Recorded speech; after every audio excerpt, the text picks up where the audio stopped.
Admiral Vextar sat in the witness chair, his forearms shaking. The large alien looked nothing like the proud commander who had led the hegemony's greatest fleet 6 months ago. His blue skin had turned pale and his 3 eyes kept looking down at the floor. The Galactic Council's War Tribunal waited for him to speak. "Tell us what happened at Kepler Station," said Counselor Zephyr, her voice cold and sharp. The 12 alien species that made up the council all stared at Vextar. They wanted answers. They needed to know how the mighty hegemony had lost to a bunch of humans. Vextar's voice came out as a whisper. "We brought 1,247 ships. The humans had 12. He paused and looked up at the council. 12 ships against our entire armada. It should have been easy. The counselors looked at each other. Some shook their heads. Others made worried sounds. In the back of the room, reporters from across the galaxy wrote down every word. This was the story everyone wanted to hear. "Continue," said Counselor Zephyr. "The humans were supposed to be weak. Our intelligence said they had only been in space for 37 years. Their ships were small and old. Their weapons were simple. We expected to finish the battle in 1 hour." Vextar's voice got stronger as he talked, but something went wrong. Very wrong. On the other side of the galaxy, Captain Jake Martinez walked through the corridors of the UES Liberty. His ship was still damaged from the battle. Scorch marks covered the walls where enemy fire had burned through the hull. His crew was working day and night to fix everything before their trip to Nexus Prime. "Captain, we got the message," said Lieutenant Amy Scott as she ran up to him. She was holding a data pad with official council seals. "They want us to testify at the tribunal." Jake took the pad and read it. The words made his stomach feel heavy. He had hoped they would never have to relive that day. The battle had cost them so much. Good people had died. Ships had been destroyed, and now the galaxy wanted to know how they had won. "Who else got called?" Jake asked. "Commander Rick Barnes from the Defiant and Captain Lisa Wong from the Ranger. Looks like they want to hear from all the surviving ship commanders." Amy's voice was quiet. She knew what this meant. They would have to tell the whole story. Jake nodded slowly. "Get the ship ready for hyperspace jump. We leave tomorrow." Amy saluted and walked away. Jake watched her go and then looked out the window at Earth. The blue and green planet looked peaceful from space. It was hard to believe that just 6 months ago, everyone thought it might be destroyed. The war had started when humanity made contact with the hegemony. At first, things seemed normal. Trade agreements, cultural exchanges, the usual first contact procedures. But then the hegemony learned about human history. They read about Earth's wars, about how humans fought each other, about weapons and violence and conquest. The hegemony declared humans a pest species. They said humans were too dangerous to be allowed to spread across the galaxy. The vote to eliminate humanity was unanimous among the hegemony worlds. Only 12 species in the entire Galactic Council voted against the war. It was not enough to stop what was coming. Earth's governments knew the attack was coming. Spy networks, intercepted communications, and simple logic all pointed to the same conclusion. The hegemony would send a massive fleet to destroy humanity before they could become a real threat. Admiral Ben Parker had been in charge of humanity's defense. He was an old man who had served in 3 different Earth wars before joining the space fleet. He understood something that the aliens did not. When humans knew they were going to die, they became very dangerous. "We can't match their numbers," Parker had said in the final briefing. "We can't match their technology, but we have something they don't understand. We have nothing to lose." The human fleet that went to Kepler Station was made up of volunteers. Every ship, every crew member, every officer had chosen to be there. They knew it was probably a suicide mission. They went anyway. Jake remembered the night before the battle. He had walked through his ship and talked to his crew. Amy was in engineering, making last-minute modifications to their weapon systems. The modifications were dangerous and might blow up their own ship. Amy did not care. If they were going to die, they wanted to take as many enemies as possible with them. "Sir," Amy had said that night, "I've been thinking about what Admiral Parker said. About making every shot count. What about it? What if we don't just make every shot count? What if we make every second count? Every decision? Every risk?" Jake had looked at her for a long moment. "What do you mean?" "I mean, we stop playing it safe. We stop following the rules. We do whatever it takes to win, even if it kills us." That conversation had changed everything. By morning, Every human ship had been modified in ways that violated basic safety protocols. Life support systems were rewired to boost weapon power. Navigation computers were reprogrammed to calculate kamikaze attack runs. Shield generators were modified to create feedback loops that could destroy enemy ships at close range. The hegemony had no idea what was coming. Back in the tribunal chamber, Admiral Vextar continued his testimony. The humans positioned themselves near an asteroid field. We thought this was a defensive move. We were wrong about that too. What happened when your fleet arrived? Asked Counselor Zephyr. We came out of hyperspace in perfect formation. Battle line formation Alpha 7, designed for maximum firepower concentration. 1,247 ships in perfect order. Vexitar's voice got quieter. The humans had 12 ships scattered randomly around the asteroids. They looked like they were hiding. Were they hiding? No, they were hunting. The room fell silent. Everyone waited for Vextar to continue. Admiral Parker's first transmission was simple. He said, "Remember what we practiced, people. Make every shot count." Then he said something else that still gives me nightmares. What did he say? Vextar looked up at the council with all three eyes. He said, "Today we show them why Earth is still here after 4 billion years of trying to kill everything that lives on it." The reporters in the back of the room wrote faster. This was the story that would change how the galaxy saw humanity forever.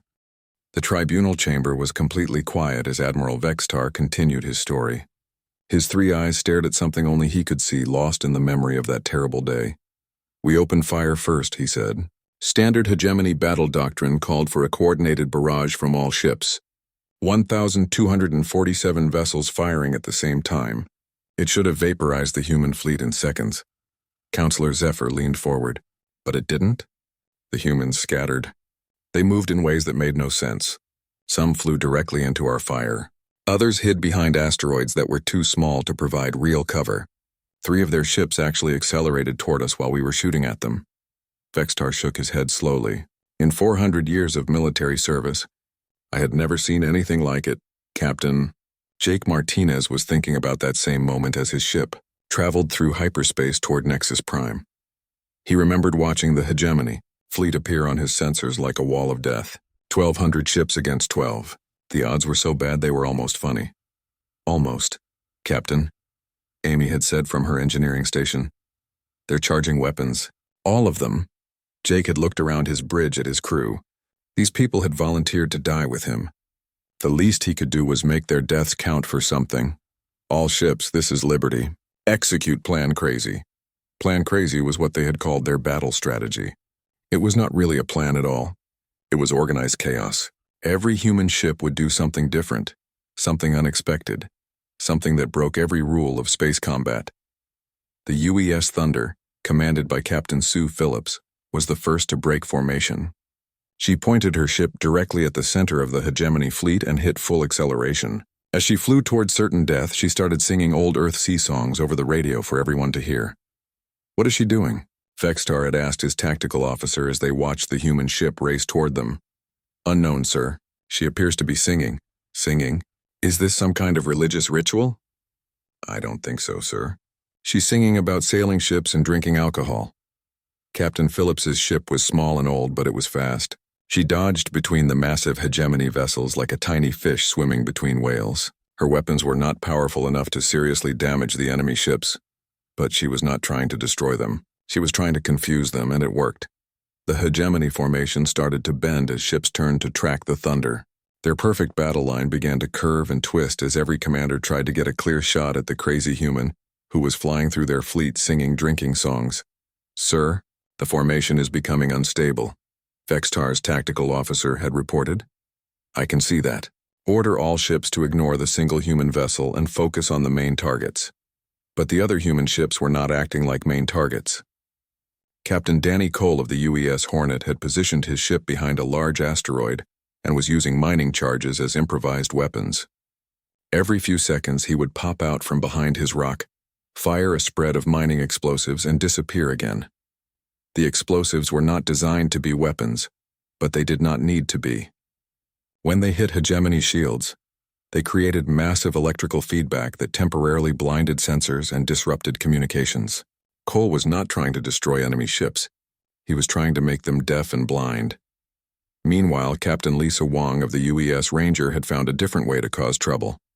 Her ship was originally a mining vessel, equipped with industrial cutting lasers designed to slice through asteroid rock. She discovered that these lasers could also slice through enemy ship hulls if she got close enough. Wong's tactic was simple and terrifying.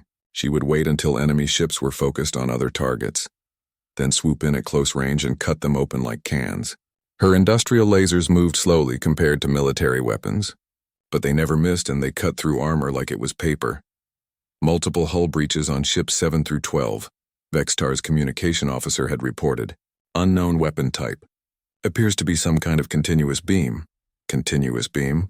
Show me. On the tactical display, Vextar watched as a small human ship flew alongside one of his destroyers, methodically cutting it in half with a beam of coherent light. The human ship was so close to his destroyer that the two vessels were almost touching. Why don't they just shoot her? Vextar had demanded. Sir, she's too close. If we fire our main weapons at that range, we'll destroy our own ship. The human captain seemed to know this. She stayed close to enemy vessels, using them as shields while her cutting laser did its work. When the destroyer finally broke apart, she simply flew to the next ship and started cutting again. But it was Admiral Ben Parker himself who delivered the most shocking surprise. His flagship, the UES Defiance, was the oldest and slowest ship in the human fleet. It should have been the easiest target. Instead, Parker flew his ancient vessel straight into the middle of the hegemony formation and stopped. Just stopped. What is he doing now? Vextar had asked. The answer came 30 seconds later when the Defiance exploded. Not from enemy fire, but from a massive overload in its own power systems. Parker had rigged his ship to blow up like a nuclear bomb in the middle of the enemy fleet. The explosion destroyed 17 hegemony ships instantly and damaged 50 more. But that was not the worst part. The worst part was Parker's final transmission, broadcast on all frequencies as his ship turned into a ball of fire. Earth remembers, Parker had said, and Earth never forgets. In the tribunal chamber, Admiral Vextar wiped sweat from his forehead with 2 of his 4 hands. That was when I realized we were not fighting a normal battle. We were fighting something else entirely. What do you mean? Asked Counselor Zephyr. Normal species fight to win battles and capture territory. These humans were fighting to hurt us as badly as possible before they died. They knew they were going to lose, but they wanted to make sure we remembered the cost. The counselors looked uncomfortable. This was not how civilized species waged war. How many ships did you lose in the first attack? Another counselor asked. Vextar's voice was barely audible. 112 ships destroyed. 238 ships damaged, all from an enemy force of 12 vessels. And how many human ships were destroyed? 1, Admiral Parker's flagship.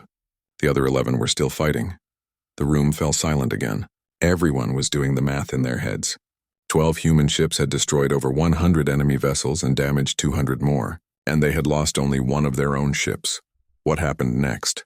Counselor Zephyr asked, though she looked like she did not really want to know. Vextar closed all 3 eyes. The humans split into 3 groups and attacked from different directions. That was when things got really bad. Captain Jake Martinez stepped off his ship onto the docking platform at Nexus Prime. The massive space station was home to the Galactic Council and served as the center of interstellar politics. He had never been here before, but he had heard stories. It was supposed to be a place of peace and diplomacy. Today it felt more like a courtroom. Captain Martinez? A tall, thin alien with purple skin approached him. I am Secretary Veldon. I will escort you to the tribunal chamber. Jake nodded and followed the alien through corridors filled with representatives from dozens of species. Many of them stopped talking and stared as he walked past. Some looked curious.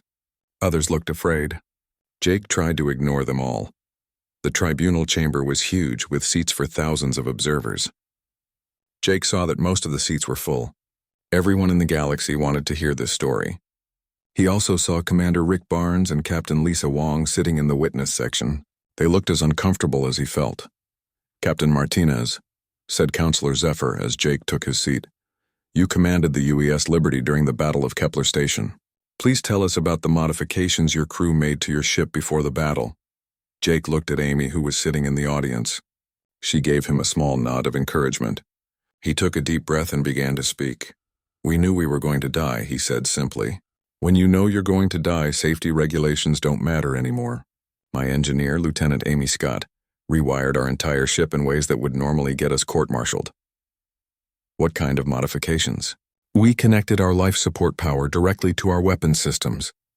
This gave us 3 times more firepower, but it also meant we could only fight for 2 hours before we ran out of air. Jake paused. We also removed most of our safety systems and replaced them with more armor. The counselors looked shocked. You removed safety systems? Yes, fire suppression, emergency medical systems, escape pods, backup life support. We took it all out and used the space for extra ammunition and armor plating. Jake's voice stayed calm and steady. We figured if we were going to crash our ship into enemy vessels, we didn't need escape pods. You plan to crash your ships? If necessary, yes. Every human ship was modified to explode on command. We could turn our ships into guided missiles if we needed to. In the audience, several alien diplomats made disgusted sounds. This was not how civilized beings fought wars. Commander Rick Barnes was called to testify next. He was a quiet man with gray hair and tired eyes. He had commanded the UES Defiant, the sister ship to Admiral Parker's destroyed flagship. Commander Barnes, said Counselor Zephyr, our intelligence reports indicate that humanity had advanced knowledge of the hegemony attack. How did you know they were coming? Rick smiled for the first time since entering the chamber. We've been watching you for 30 years. Did you really think we just sat quietly on Earth waiting for someone to attack us? Explain. Every human ship that left Earth was also a spy ship. Every trade mission, every diplomatic visit, every scientific expedition. We were mapping your military bases, studying your tactics, learning your weaknesses. Rick leaned forward in his chair. By the time Admiral Vextar's fleet arrived, we probably knew more about hegemony battle doctrine than most hegemony officers. The tribunal chamber erupted in angry voices. Several alien diplomats stood up and started shouting. Counselor Zephyr had to bang her gavel repeatedly to restore order. Are you saying humanity has been spying on the Galactic Council for 3 decades? She demanded. I'm saying humanity learned early that the galaxy was not as peaceful as it claimed to be. We prepared for war while hoping for peace. Rick's voice got harder. Good thing we did. Captain Lisa Wong was the 3rd human to testify. She was a small woman with dark hair and bright eyes. Before the war, she had been a mining ship captain, hauling ore from asteroid belts to processing stations. The war had turned her into something much more dangerous. Captain Wong, said Counselor Zephyr, your ship was originally a civilian mining vessel. How did you modify it for combat? We didn't change much, Lisa said with a shrug. Mining ships are already tough.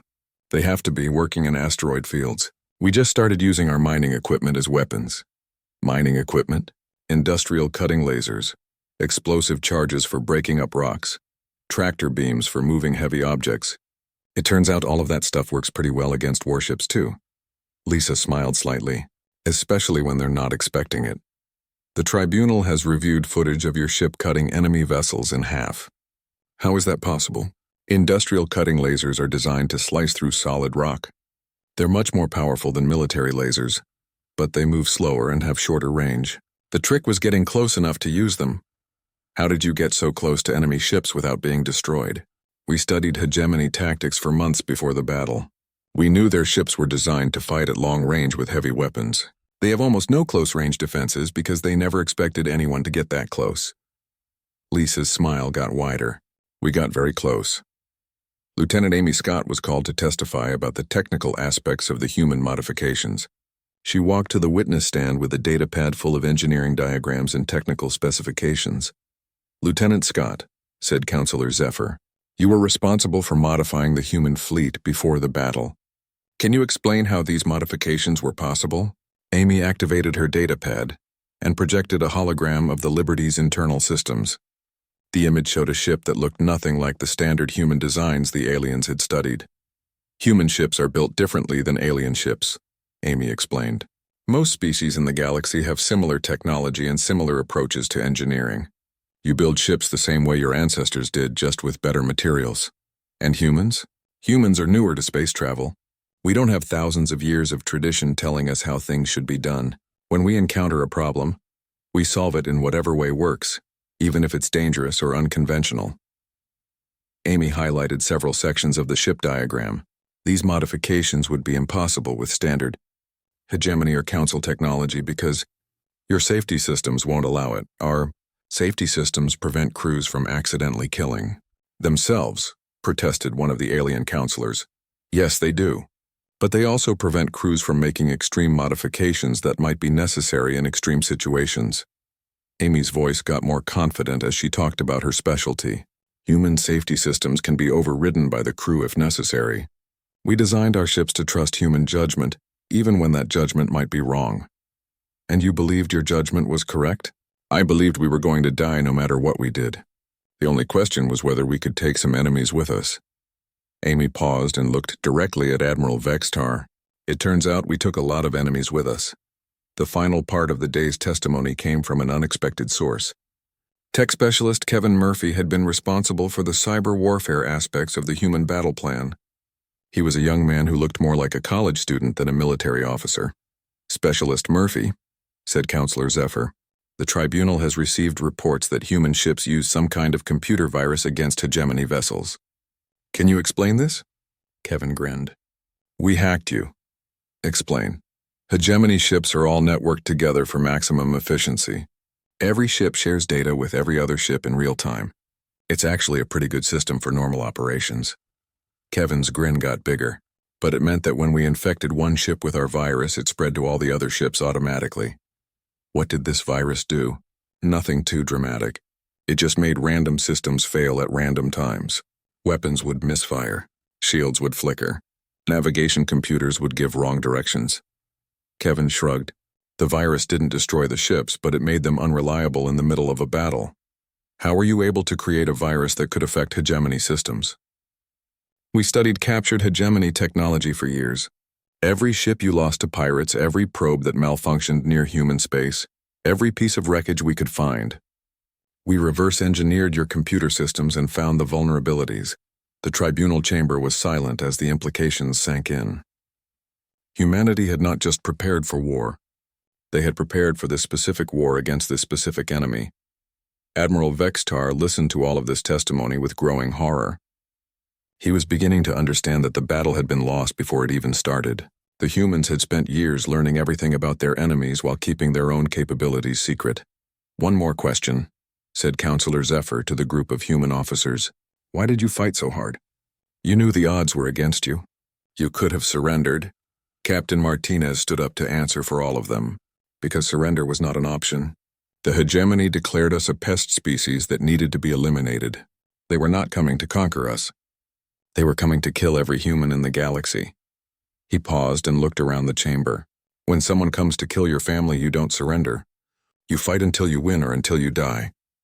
The chamber fell silent again. For the first time, the alien counselors were beginning to understand what they were dealing with. Humanity had not. Admiral Vextar returned to the witness stand on the second day of the tribunal. His forearms shook even more than before, and his 3 eyes looked red and tired. He had not slept well since the battle 6 months ago. The nightmares always came back. Admiral, said Counselor Zephyr, yesterday we heard testimony about human preparations and tactics. Today we want to know about the final phase of the battle, what happened after the humans split into 3 groups. Vextar took a deep breath. This was the part of the story he hated most. The humans stopped following any recognizable battle plan. They divided their remaining 11 ships into 3 groups and attacked us from different directions at the same time. Described their formation. There was no formation. Group 1 continued the frontal assault. But they were no longer trying to destroy our ships. They were trying to create chaos and confusion. Group 2 disappeared behind a cluster of large asteroids, and we lost track of them completely. Group 3 dove below our fleet and started attacking our supply ships. Captain Jake Martinez remembered that moment clearly. After Admiral Parker's sacrifice, the remaining human commanders had held a quick conference over their communication channels. The plan they came up with was not really a plan at all. It was controlled madness. Liberty, Thunder, Ranger, you take the front, Captain Martinez had said over the radio. Keep them busy and make lots of noise. Hornet, Falcon, Wolf circle around those big rocks and hit them from the side when they least expect it. The rest of us are going hunting. Hunting for what? Captain Wong had asked. Supply ships. Every fleet needs fuel and ammunition. If we can destroy their logistics, maybe some of their big ships will run out of power. It was a desperate plan, but desperation was all they had left. The frontal assault group, led by Captain Martinez, flew directly at the center of the hegemony formation. But instead of trying to fight the enemy ships, they focused on being as annoying and unpredictable as possible. Captain Sue Phillips of the Thunder was particularly good at this. She would fly straight at an enemy ship, wait until they fired their weapons, then dodge at the last second and disappear behind another enemy ship. This forced the hegemony ships to either stop shooting or risk hitting their own vessels. "She's using our own ships as shields," Vextar's tactical officer had reported with disbelief. "How is that possible? She knows our weapons have safety systems that prevent us from firing when friendly ships are in the line of fire. She's positioning herself so that we can't shoot at her without hitting our own vessels." Meanwhile, Captain Wong in the Ranger had developed a new use for her industrial cutting lasers. Instead of just cutting enemy ships in half, she started cutting off specific parts: weapon turrets, sensor arrays, communication equipment. She would swoop in, slice off something important, and fly away before the enemy could respond. "Multiple ships reporting weapons malfunctions," another officer had told Vextar. "Also communications failures and sensor blackouts. Are we under some kind of electronic attack?" "No, sir. The human ship is physically cutting off our equipment." Vextar had watched his tactical display in growing horror as green dots representing damaged hegemony ships spread across the screen. The humans were not just destroying his fleet. They were dismantling it piece by piece. The second human group had disappeared behind a cluster of asteroids and stayed hidden for almost an hour. When they finally reappeared, they came from a direction that should have been impossible. "Sir, we have 3 human ships approaching from Grid 7 Alpha," the sensor operator had reported. "That's impossible. Grid 7 Alpha is empty space." "Yes, sir, but they're definitely there, and they're coming in fast." Captain Danny Cole had led the flanking group on a wide loop around the battle area, using small asteroids and debris clouds to hide their approach. When they finally attacked, they hit the hegemony fleet from the side at maximum speed. But these 3 human ships were not shooting weapons. They were dropping something. "What are they dropping?" Vextar had demanded. "Unknown objects, sir. They appear to be—" "Wait, they're mines. They're dropping mines." The humans had filled their cargo bays with improvised mines made from mining charges and scrap metal. As they flew past the hegemony ships, they scattered these mines throughout the enemy formation. The mines were not very sophisticated, but they were very explosive. "All ships, emergency evasive action," Vextar had ordered, but it was too late. The mines started exploding randomly throughout the hegemony fleet. Most of them did not destroy ships outright, but they created massive confusion as every captain tried to avoid the floating bombs. The perfect hegemony formation collapsed into chaos as ships scattered in all directions. But the worst surprise came from the third human group, led by Captain Martinez himself. While everyone was focused on the frontal assault and the flanking attack, Martinez had taken 4 ships and flown underneath the main battle. Space battles usually happened in 2 dimensions, like ships fighting on an ocean. Most commanders forgot that space actually had 3 dimensions, and that enemies could attack from above or below. The humans did not forget. "Sir, we have human ships attacking the supply convoy," the communication officer had reported. "They're hitting the fuel tankers and ammunition ships." Vextar had felt his stomach sink. The supply ships were lightly armed and not designed for combat. They were easy targets for even small human vessels. More importantly, without fuel and ammunition, his massive fleet would be helpless. "How many supply ships do we have left?" he had asked. 17, sir. We started with 43. In less than 2 hours, the humans had destroyed over half of the hegemony supply train. Captain Martinez and his group were methodically hunting down every tanker, every ammunition ship, every support vessel they could find. Captain Lisa Wong testified about this phase of the battle with obvious pride. The supply ships were not expecting to be attacked. Most of them had minimal shields and no weapons. It was like shooting fish in a barrel. But these were non-combat vessels, protested one of the alien counselors. Attacking supply ships violates the Geneva Protocols of space warfare. Wong looked at the counselor with cold eyes. The Geneva Protocols apply to wars between civilized nations. This was not a war. This was attempted genocide. When someone tries to exterminate your entire species, you use whatever tactics work. The tribunal chamber fell silent. The aliens were learning that humans did not fight according to their rules. Tech specialist Kevin Murphy testified about the cyber attack he had launched during this phase. While the fleet commanders were focused on the physical battle, I was fighting a different kind of war inside their computer systems. Explain. Every hegemony ship was connected to every other ship through their tactical network. This network was designed to share information and coordinate attacks, but it also meant I could access any ship's computers from any other ship. Kevin smiled. So I started randomly taking control of weapon systems and firing them at the wrong targets. You made hegemony ships fire on each other? Not directly. I would wait until a ship was aiming at a human target, then shift their aim slightly so they would hit a friendly ship instead. Or I would activate weapons when no enemies were around, so they would waste ammunition shooting at empty space. The most devastating part of Kevin's attack was what he did to the hegemony command ship.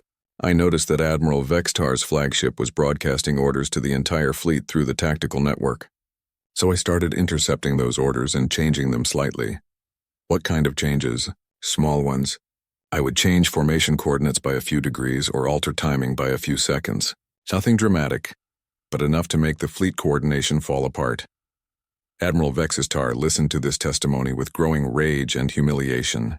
You made my own ships fight against each other, he said to Kevin. Yes. Sir, I did. My officers followed orders that I never gave. Yes, sir. You turned my tactical network into a weapon against my own fleet. Kevin's smile faded. Sir, you came to kill my entire species.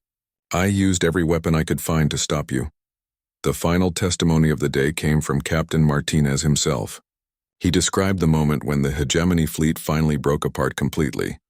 We had been fighting for about 3 hours when I noticed something strange.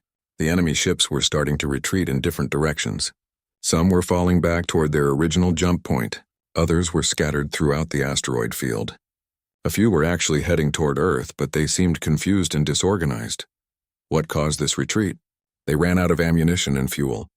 Our attacks on their supply ships had worked. The big hegemony vessels were powerful, but they used a lot of energy and ammunition. When they ran out, they became helpless.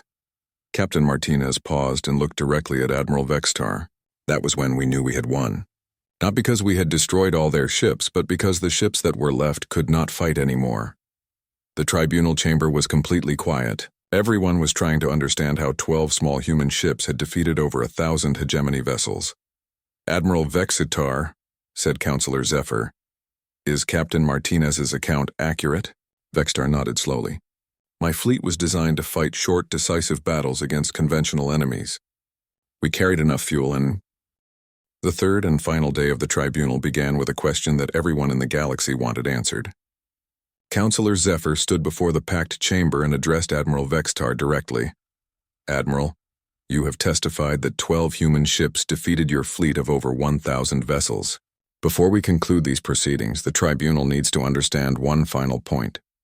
Were these 12 ships humanity's entire military force? Admiral Vextar looked confused. I assumed they were. Our intelligence indicated that humans had only been in space for 37 years. How large could their fleet possibly be? Captain Jake Martinez stood up from his seat in the witness section. Counselor Zephyr, may I address the tribunal? You may. Jake walked to the center of the chamber where everyone could see him. The 12 ships that fought at Kepler Station were volunteers flying outdated vessels with jury-rigged weapons. They were not our main fleet. They were not even our second-string fleet. They were civilians and cargo haulers who modified their ships for combat because they wanted to help defend Earth. The tribunal chamber erupted in shocked voices. Alien diplomats turned to each other with expressions of disbelief. Counselor Zephyr banged her gavel repeatedly to restore order. Are you saying these were not military vessels? She demanded. The Liberty was a freight hauler before the war. The Thunder was a passenger transport. The Ranger was a mining ship. Most of our warships were civilian vessels that had been converted for combat. Jake paused to let this sink in.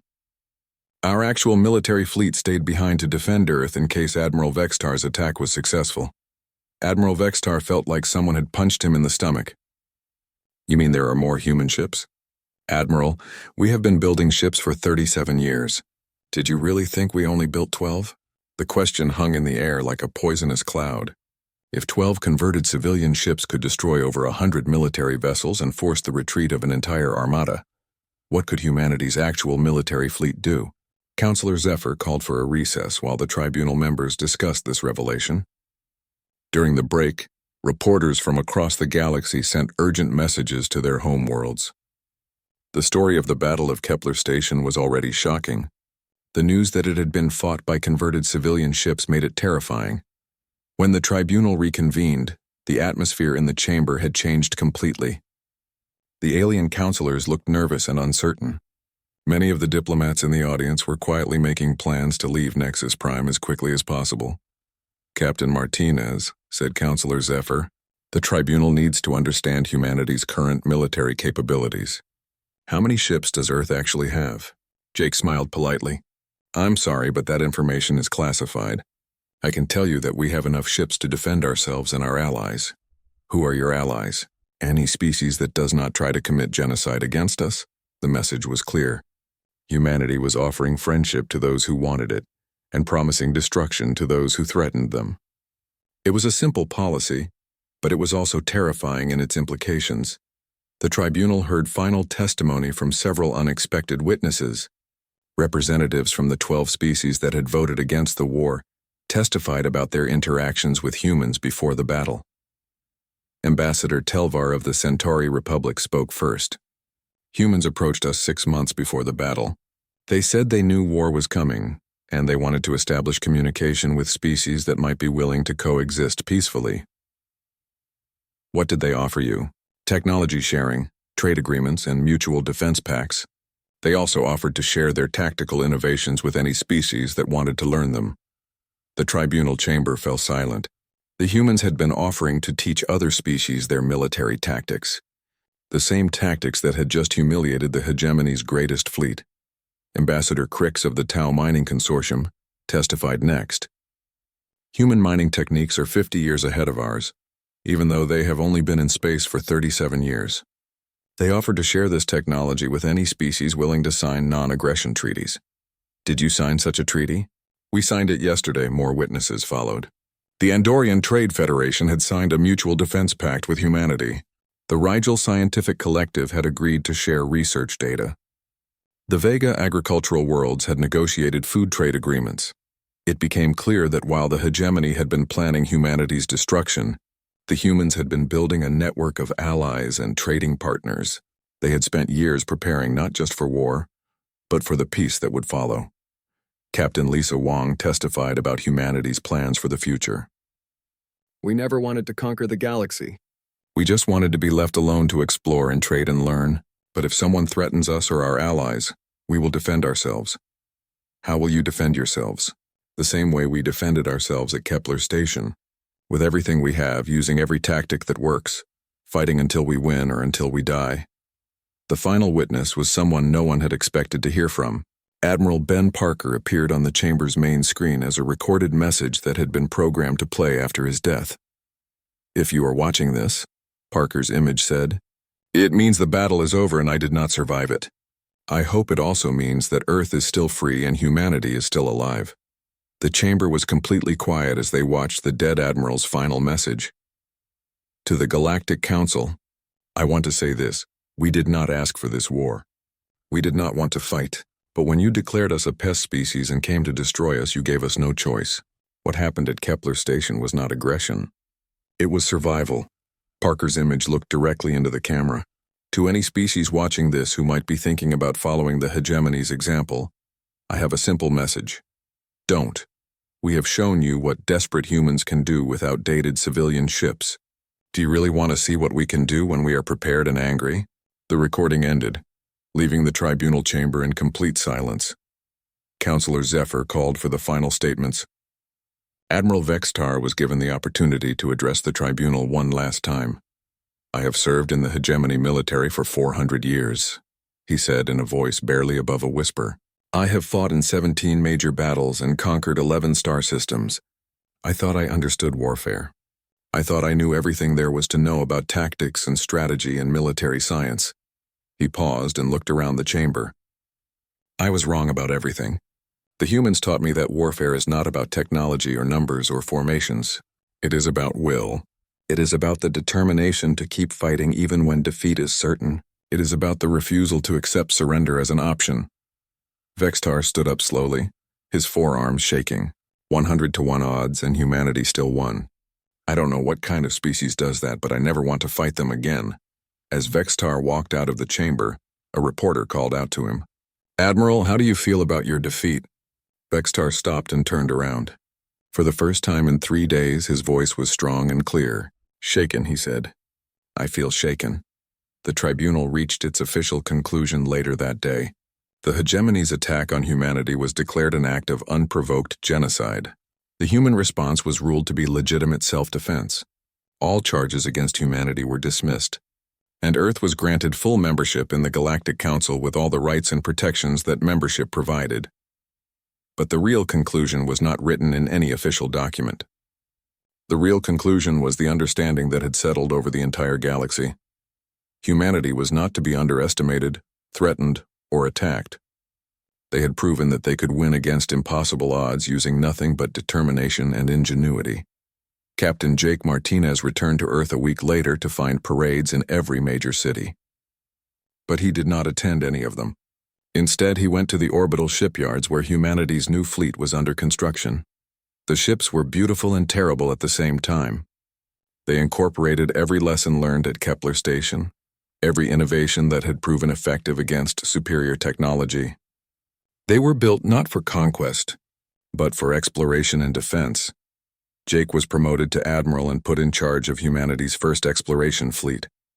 His mission was simple: find new worlds, make contact with new species, and always remember that Earth was still there, still free, and still defended by people who refused to give up. The galaxy had learned its lesson. Humanity was no longer seen as a pest species or a minor threat. They were now recognized as one of the most dangerous species in known space, not because they were aggressive, but because they were survivors. And survivors, as the galaxy had learned, were not to be trifled with. The story of the Battle of Kepler Station spread to every world, every species, every corner of the galaxy. It became a legend, a cautionary tale, and a promise all at the same time. 12 ships against 1,200, 100 to 1 odds, and humanity still won.